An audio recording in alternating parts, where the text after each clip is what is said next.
10e nuit. Dinarzade, la nuit suivante, appelant sa sœur quand il en fut temps, la pria de continuer le conte du pêcheur. Le sultan, de son côté, témoigna de l'impatience d'apprendre quel démêlé le génie avait eu avec Salomon. C'est pourquoi Scheherazade poursuivit ainsi le conte du pêcheur. Sire, le pêcheur n'eut pas sitôt entendu les paroles que le génie avait prononcées, qu'il se rassura et lui dit « Esprit superbe, que dites-vous ? Il y a plus de 1800 ans que Salomon, le prophète de Dieu, est mort, et nous sommes présentement à la fin des siècles. Apprenez-moi votre histoire, et pour quel sujet vous étiez renfermé dans ce vase ?»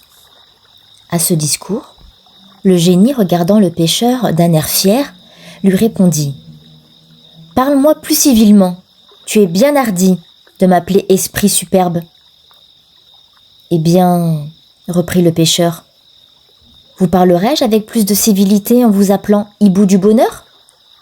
Je te dis, repartit le génie, de me parler plus civilement avant que je te tue. Et pourquoi me tueriez-vous ? Répliqua le pêcheur. Je viens de vous mettre en liberté.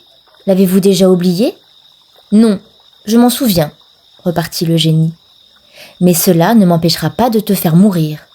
Et je n'ai qu'une seule grâce à t'accorder. Et quelle est cette grâce ? Dit le pêcheur. C'est, répondit le génie, de te laisser choisir de quelle manière tu veux que je te tue. Mais en quoi vous ai-je offensé ? Reprit le pêcheur. Est-ce ainsi que vous voulez me récompenser du bien que je vous ai fait ? Je ne puis te traiter autrement, dit le génie, et afin que tu en sois persuadé, écoute mon histoire. Je suis un de ces esprits rebelles qui se sont opposés à la volonté de Dieu. Tous les autres génies reconnurent le grand Salomon, prophète de Dieu, et se soumirent à lui. Nous fûmes les seuls, Sakkar et moi, qui ne voulûmes pas faire cette bassesse. Pour s'en venger, ce puissant monarque chargea Asaph, fils de Barakia, son premier ministre, de me venir prendre. Cela fut exécuté. Asaph vint se saisir de ma personne et me mena malgré moi devant le trône du roi son maître. Salomon, fils de David, me commanda de quitter mon genre de vie, de reconnaître son pouvoir et de me soumettre à ses commandements. Je refusai hautement de lui obéir, et j'aimais mieux m'exposer à tout son ressentiment que de lui prêter le serment de fidélité et de soumission qu'il exigeait de moi. Pour me punir, il m'enferma dans ce vase de cuivre, et afin de s'assurer de moi et que je ne pusse pas forcer ma prison, il imprima lui-même sur le couvercle de plomb son sceau, où le grand nom de Dieu était gravé. Cela fait, il mit le vase entre les mains d'un des génies qui lui obéissait, avec ordre de me jeter à la mer, ce qui fut exécuté à mon grand regret.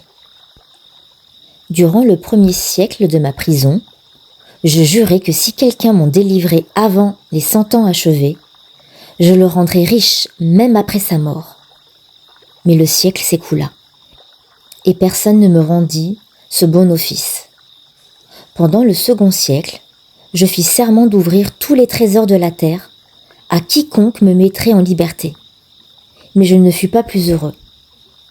Dans le 3e, je promis de faire puissant monarque mon libérateur, d'être toujours près de lui en esprit et de lui accorder chaque jour 3 demandes de quelque nature qu'elles puissent être. Mais ce siècle se passa comme les 2 autres, et je demeurai toujours dans le même état.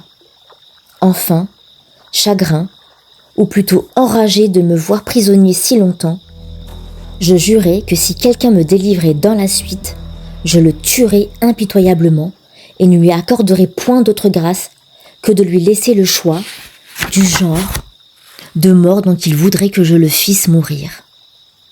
C'est pourquoi, puisque tu es venu ici aujourd'hui et que tu m'as délivré, choisis comment tu veux que je te tue. » Ce discours affligea fort le pêcheur.